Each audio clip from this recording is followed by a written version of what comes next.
It's up to you to say to look at a potential staff member and go, are you a black African? Are you colored? Are you Indian? And if they refuse to answer, which as you say is their right, you just have to make it up. Exactly. You have to guesstimate. And I don't know what to look at. You look at, I don't know, skin color, skin tone, heritage, DNA. What do you look at? 7:02. Employers have raised significant concerns to the Director General of the Department of Employment and Labour regarding the Employment Equity Act reporting requirements.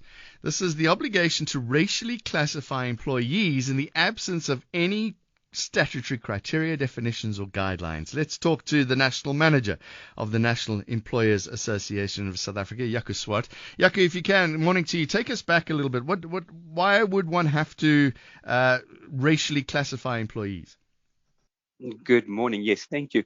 Well, first of all, around about April, well, let me first say this. In about 1998, the Employment Equity Act was implemented, which kind of forced employers above a certain threshold of turnover or number of employees in the employ to implement employment equity measures. Around about April this year, the minister gazetted certain targets for each specific sector of the economy, stating that each employer in a specific sector needs to have a specific makeup of the employment based on the racial demographics of the country. And in order to do that, employers are expected to now classify the employees on race, either black, white, Indian, or colored. So what the regulations stipulate is that employees can self-classify in what they call an EEA1 form, and they can indicate their race and their gender. But then the regulations goes further, and it says that if an employer refuses to self-classify, which is his right, or if the employer believes that he incorrectly classified himself, then the employer must classify him.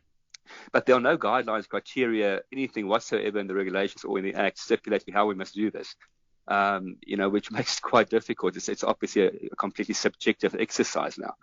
In the past, during the apartheid era, they had these ridiculous and inhumane race classification laws, which has been repealed. But now government seems to want to cascade that responsibility down to the private sector without any guidance whatsoever. So the simple question to them is, it's up to you to say to look at a potential staff member and go, are you a black African? Are you colored? Are you Indian? And if they refuse to answer, which as you say is their right, you just have to make it up? Exactly. You have to guesstimate. And I don't know what to look at. You look at, I don't know, skin color, skin tone, heritage, DNA. What do you look at? So we wrote to the Director General stating, well, we've tried our best because we have to submit this report by 15 January. We've tried our best to do it. We don't know if it's correct, and please give us guidance as to what criteria we are supposed to use.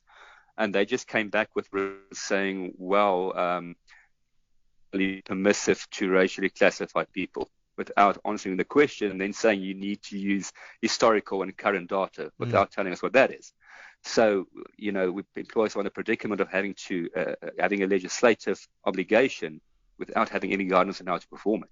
So does that mean that any of these forms, any of these employment equity reporting requirements just fall away because they're kind of just made up?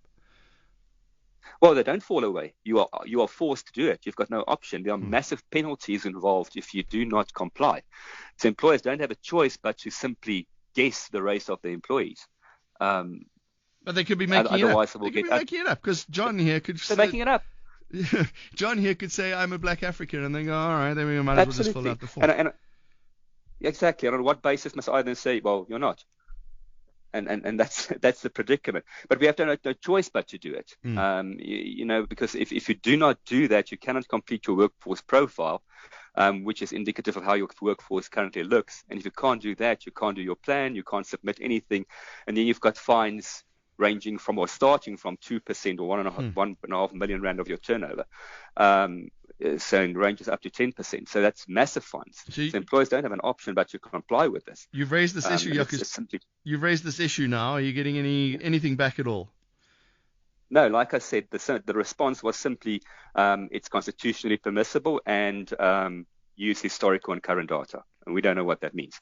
Keep a close eye on that. Jaco Swart, thank you very much. National Manager of the National Employers Association of South Africa.